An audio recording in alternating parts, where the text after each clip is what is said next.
Big Brother! Charm ang hatid ni Heath Hornales as guest star sa Never Say Die. Tulad pa rin tayo ng dati. Poging pa rin. But don't let this pretty face fool you. Dahil palaban sa action ng Sparkle Star na magbabalik sa GMA Prime. This time, makakasama naman niya ang mga agent ng Kapuso action series na Task Force Fireball.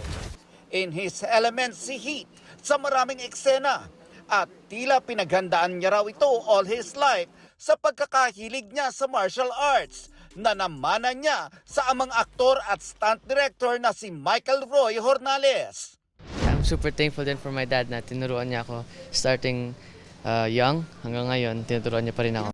Parang mas gamay ko po yung action at so YMFS nangangati na po ako mag-fight scene. Saktong-saktong araw ang guesting na ito in preparation sa isa pang full-blown action series na Hari ng Tondo. Kasama naman sina Dennis Trillo at Ruru Madrid.